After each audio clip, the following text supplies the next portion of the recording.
Kavran!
صلاح الدین ایوبی کے خیمے کے باہر 50 مسلح محافظ پہرا دے رہے تھے اور والی مصر شدید ذہنی کشمکش کے عالم میں دونوں ہاتھ پشت پر باندھے ٹہل رہا تھا۔ اس کی سمجھ میں نہیں آ رہا تھا کہ وہ اپنے ہدف تک کس طرح پہنچے، یہاں تک کہ سوچتے سوچتے پوری رات گزر گئی۔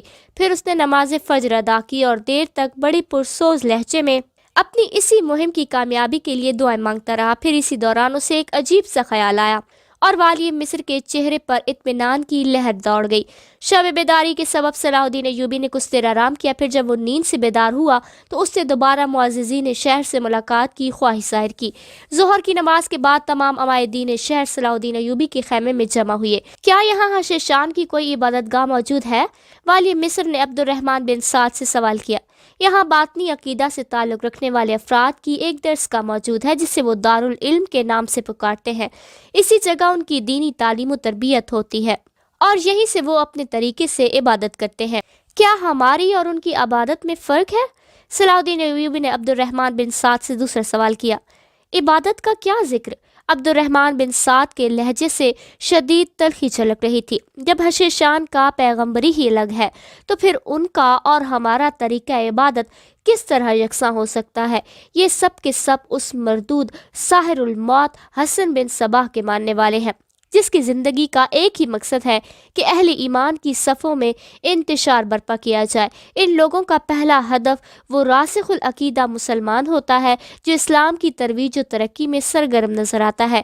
کردار کے کمزور اور بے عمل مسلمان نوجوانوں کو دولت، عورت، شراب اور دنیا کے دیگر تعیشات کی ترغیب دیتے ہیں جس کے نتیجے میں وہ لوگ اپنے آبائی مذہب سے منحرف ہو کر باطنیوں کی جماعت میں شامل ہو جاتے ہیں۔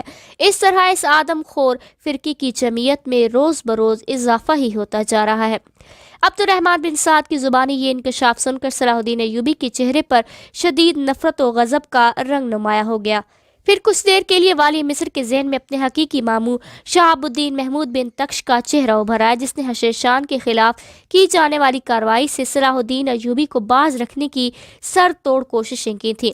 عبد الرحمن بن سعد کی گفتگو کی روشنی میں خود اس کا سگا ماموں حشیشان بھی اعلی کار بن گیا تھا۔ یہی وجہ تھی کہ دمشق سے شام کی طرف یلغار کرنے سے پہلے صلاح الدین نے شہاب الدین محمود تکش کو دمشق کے محل میں نظر بند کر دیا تھا اور اس کے کمرے کے باہر 10 تندرست و توانا مسلح محافظوں کا پہرا بٹھا دیا تھا اور محافظوں کے لیے حکم تھا کہ شہاب الدین کوئی بھی بہانہ کرے اسے کمرے سے باہر جانے نہ دیا جائے اور اگر زیادہ سرکشی پر اتر آئے تو بلا تاخیر اسے زنجیریں پہنا دی جائیں۔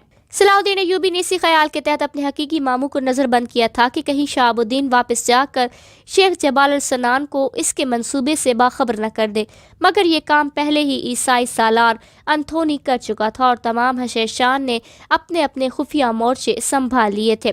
کچھ دیر بعد صلاح الدین ایوبی دوبارہ تصورات کی دنیا سے نکل کر حقائق کی فضا میں آ گیا۔ اس نے کسی قدر تلخ لہجے میں عبد الرحمن بن سعد سے ایک اور سوال کیا۔ شام مکمل طور پر اسلامی ریاست ہے، پھر حشیشان کو یہ آزادی کس نے دی ہے کہ وہ کھلے عام اپنی شیطانی سرگرمیاں جاری رکھے؟ عبد الرحمن بن سعد نے نہایت کربناک لہجے میں جواب دیتے ہوئے کہا، حق تعالیٰ سلطان عادل کی مغفرت کرے، جب تک وہ حیات رہے حشیشان کی سخت نگرانی کی جاتی تھی۔ سرکاری جاسوس ہر وقت کسی شکاری پرندے کی طرح ان شیاطین کے تعاقب میں رہتے تھے۔ نتیجتاً اس گروہ کی سرگرمیاں ان کی چند پناہگاہوں تک محدود ہو کر رہ گئی تھیں۔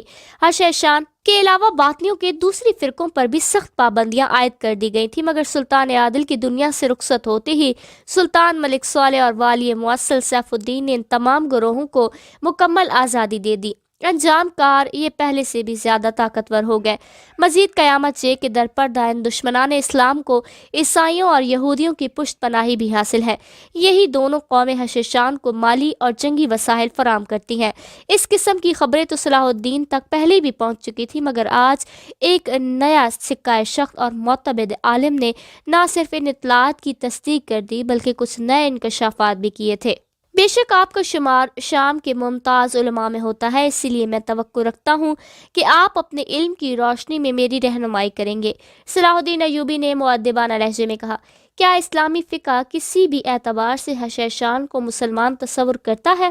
ہرگز نہیں۔ عبد الرحمن بن سعد نے پرجلال اور دو ٹوک لہجے میں کہا، ان کا دین اسلام سے برائے نام بھی تعلق نہیں۔ عبد الرحمن بن سعد کا فتویٰ سن کر صلاح الدین ایوبی کے ہونٹوں پر ایک آسودہ مسکراہٹ ابھر آئی۔ اللہ آپ کو جزائے عظیم دے۔ بہت دن بعد آج مجھے ایک اذیت ناک ذہنی خلش سے نجات مل گئی جو راتوں کو سونے نہیں دیتی تھی۔ عبد الرحمن بن سعد کے جاتے ہی صلاح الدین ایوبی نے اپنے 50 سواروں کا ایک دستہ کچھ مقامی لوگوں کی نگرانی میں حشیشان کی تربیت گاہ کی طرف روانہ کرتے ہوئے سپاہیوں کو حکم دیا دارالعمل کے نگرانوں اور دیگر منتظمین کو فوری طور پر پیش کیا جائے۔ اگر وہ لوگ خوشی سے آئیں تو انہیں عام شہریوں کی طرح لایا جائے، مزاحمت کریں تو ان سے مقابلہ کیا جائے، مگر اس طرح کہ انہیں زخمی کر کے بے دست و پا کر دیا جائے۔ خاص طور پر اس بات کا لحاظ رکھا جائے کہ ان میں سے کوئی ہلاک نہ ہو پائے۔ ان ہدایات کے ساتھ ہی صلاح الدین ایوبی کے سپاہی حشیشان کی تربیت گاہ اور دارالعمل پہنچے۔ تربیت گاہ کے دروازے پر وہ مسلح پہرہ دار موجود تھے۔ وہ صلاح الدین ایوبی کے سپاہیوں کو دیکھ کر گھبرا گئے۔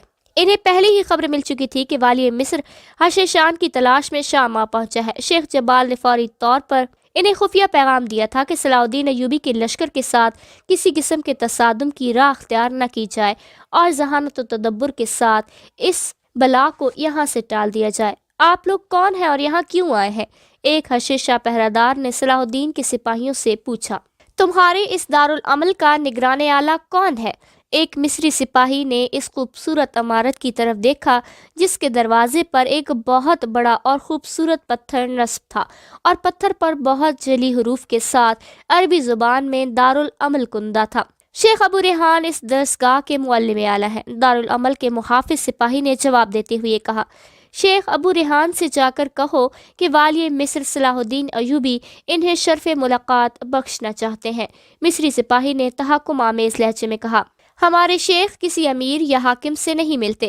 حشیشہ محافظ نے بھی صلاح الدین ایوبی کے سپاہیوں پر رعب ڈالنے کے لیے بآواز بلند کہا، انہیں یاد خدا کے سوا دنیا کی کسی شے سے کوئی غرض نہیں۔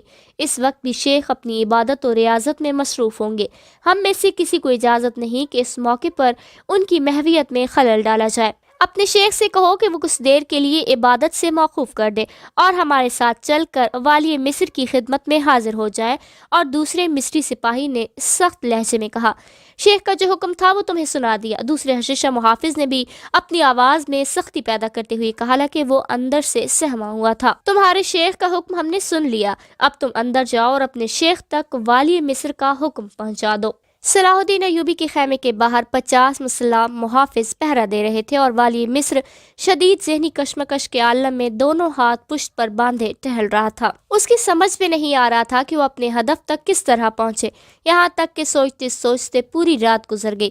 پھر اس نے نماز فجر ادا کی اور دیر تک بڑی پرسوز لہجے میں اپنی اسی مہم کی کامیابی کے لیے دعائیں مانگتا رہا۔ پھر اسی دوران اسے ایک عجیب سا خیال آیا اور والی مصر کے چہرے پر اطمینان کی لہر دوڑ گئی۔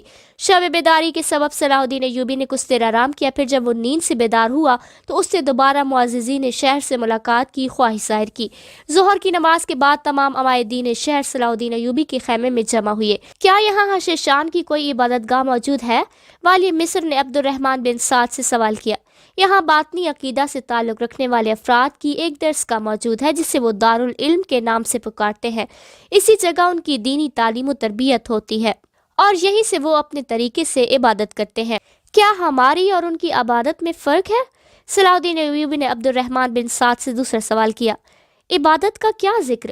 عبد الرحمن بن سعد کے لہجے سے شدید تلخی جھلک رہی تھی۔ جب حشیشان کا پیغمبری ہی الگ ہے تو پھر ان کا اور ہمارا طریقہ عبادت کس طرح یکساں ہو سکتا ہے؟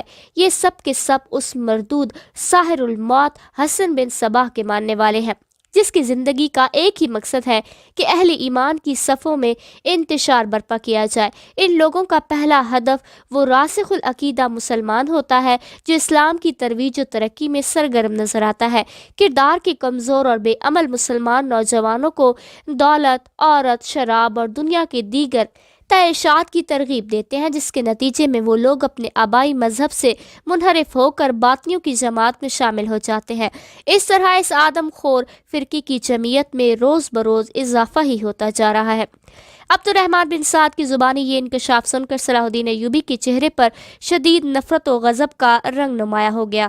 پھر کچھ دیر کے لیے والی مصر کے ذہن میں اپنے حقیقی ماموں شہاب الدین محمود بن تکش کا چہرہ ابھر آیا، جس نے حشیشان کے خلاف کی جانے والی کارروائی سے صلاح الدین ایوبی کو باز رکھنے کی سر توڑ کوششیں کی تھیں۔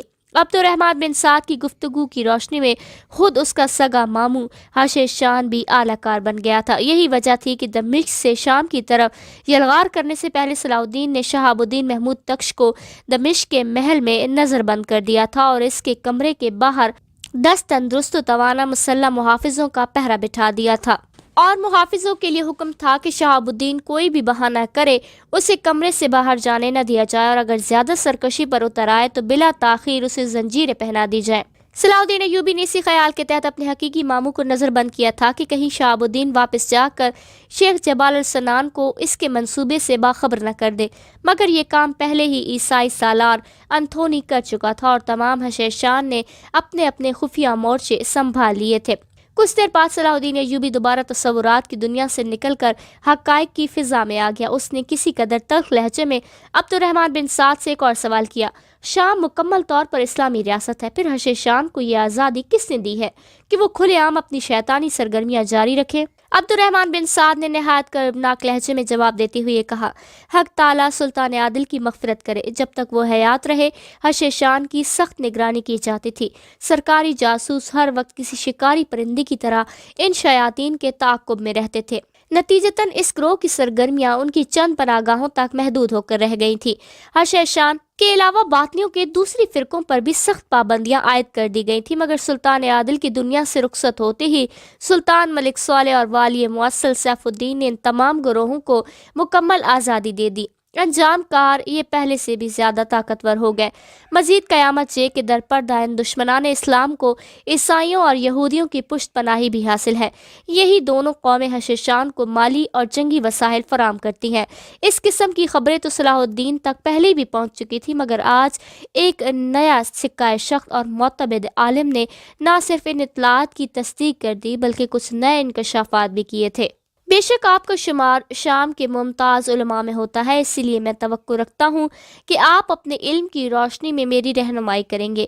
صلاح الدین ایوبی نے مؤدبانہ لہجے میں کہا، کیا اسلامی فقہ کسی بھی اعتبار سے حشیشان کو مسلمان تصور کرتا ہے؟ ہرگز نہیں۔ عبد الرحمن بن سعد نے پرجلال اور دو ٹوک لہجے میں کہا، ان کا دین اسلام سے برائے نام بھی تعلق نہیں۔ عبد الرحمن بن سعد کا فتویٰ سن کر صلاح الدین ایوبی کے ہونٹوں پر ایک آسودہ مسکراہٹ ابھر آئی۔ اللہ آپ کو جزائے عظیم دے۔ بہت دن بعد آج مجھے ایک اذیت ناک ذہنی خلش سے نجات مل گئی جو راتوں کو سونے نہیں دیتی تھی۔ عبد الرحمن بن سعد کے جاتے ہی صلاح الدین ایوبی نے اپنے 50 سواروں کا ایک دستہ کچھ مقامی لوگوں کی نگرانی میں حشیشان کی تربیت گاہ کی طرف روانہ کرتے ہوئے سپاہیوں کو حکم دیا، دارالعمل کے نگرانوں اور دیگر منتظمین کو فوری طور پر پیش کیا جائے۔ اگر وہ لوگ خوشی سے آئیں تو انہیں عام شہریوں کی طرح لایا جائے، مزاحمت کریں تو ان سے مقابلہ کیا جائے، مگر اس طرح کہ انہیں زخمی کر کے بے دست و پا کر دیا جائے۔ خاص طور پر اس بات کا لحاظ رکھا جائے کہ ان میں سے کوئی ہلاک نہ ہو پائے۔ ان ہدایات کے ساتھ ہی صلاح الدین ایوبی کے سپاہی حشیشان کی تربیت گاہ اور دارالعمل پہنچے۔ تربیت گاہ کے دروازے پر وہ مسلح پہرہ دار موجود تھے۔ وہ صلاح الدین ایوبی کے سپاہیوں کو دیکھ کر گھبرا گئے۔ انہیں پہلے ہی خبر مل چکی تھی کہ والی مصر حشیشان کی تلاش میں شام آ پہنچا ہے۔ شیخ جبال نے فوری طور پر انہیں خفیہ پیغام دیا تھا کہ صلاح الدین ایوبی کے لشکر کے ساتھ کسی قسم کے تصادم کی راہ اختیار نہ کی جائے اور ذہانت و تدبر کے ساتھ اس بلا کو یہاں سے ٹال دیا جائے۔ آپ لوگ کون ہیں اور یہاں کیوں آئے ہیں؟ ایک حشیشہ پہرہ دار نے صلاح الدین کے سپاہیوں سے پوچھا۔ تمہارے اس دارالعمل کا نگران اعلیٰ کون ہے؟ ایک مصری سپاہی نے اس خوبصورت عمارت کی طرف دیکھا جس کے دروازے پر ایک بہت بڑا اور خوبصورت پتھر نصب تھا اور پتھر پر بہت جلی حروف کے ساتھ عربی زبان میں دارالعمل کندہ تھا۔ شیخ ابو ریحان اس درسگاہ کے معلم اعلیٰ ہیں، دارالعمل کے محافظ سپاہی نے جواب دیتے ہوئے کہا۔ شیخ ابو ریحان سے جا کر کہو کہ والی مصر صلاح الدین ایوبی انہیں شرف ملاقات بخشنا چاہتے ہیں۔ مصری سپاہی نے تحکم آمیز لہجے میں کہا، ہمارے شیخ کسی امیر یا حاکم سے نہیں ملتے۔ حشیشہ محافظ نے بھی صلاح الدین ایوبی کے سپاہیوں پر روب ڈالنے کے لیے بآواز بلند کہا، انہیں یاد خدا کے سوا دنیا کی کسی شے سے کوئی غرض نہیں۔ اس وقت بھی شیخ اپنی عبادت و ریاضت میں مصروف ہوں گے۔ ہم میں سے کسی کو اجازت نہیں کہ اس موقع پر ان کی محویت میں خلل ڈالا جائے۔ اپنے شیخ سے کہو کہ وہ کچھ دیر کے لیے عبادت سے موقوف کر دے اور ہمارے ساتھ چل کر والی مصر کی خدمت میں حاضر ہو جائے۔ اور دوسرے مصری سپاہی نے سخت لہجے میں کہا، شیخ کا جو حکم تھا وہ تمہیں سنا دیا۔ دوسرے حشیشہ محافظ نے بھی اپنی آواز میں سختی پیدا کرتے ہوئے کہا، حالانکہ وہ اندر سے سہما ہوا تھا، تمہارے شیخ کا حکم ہم نے سن لیا، اب تم اندر جاؤ اور اپنے صلاح الدین ایوبی کے خیمے کے باہر 50 مسلح محافظ پہرا دے رہے تھے اور والی مصر شدید ذہنی کشمکش کے عالم میں دونوں ہاتھ پشت پر باندھے ٹہل رہا تھا۔ اس کی سمجھ میں نہیں آ رہا تھا کہ وہ اپنے ہدف تک کس طرح پہنچے، یہاں تک کہ سوچتے سوچتے پوری رات گزر گئی۔ پھر اس نے نماز فجر ادا کی اور دیر تک بڑی پرسوز لہجے میں اپنی اسی مہم کی کامیابی کے لیے دعائیں مانگتا رہا۔ پھر اسی دوران اسے ایک عجیب سا خیال آیا اور والی مصر کے چہرے پر اطمینان کی لہر دوڑ گئی۔ شب بیداری کے سبب صلاح الدین ایوبی نے کچھ دیر آرام کیا، پھر جب وہ نیند سے بیدار ہوا تو اس نے دوبارہ معززین شہر سے ملاقات کی خواہش ظاہر کی۔ ظہر کی نماز کے بعد تمام عمائدین شہر صلاح الدین ایوبی کے خیمے میں جمع ہوئے۔ کیا یہاں حشیشان کی کوئی عبادت گاہ موجود ہے؟ والی مصر نے عبد الرحمن بن سعد سے سوال کیا۔ یہاں باطنی عقیدہ سے تعلق رکھنے والے افراد کی ایک درس گاہ موجود ہے جسے وہ دارالعلم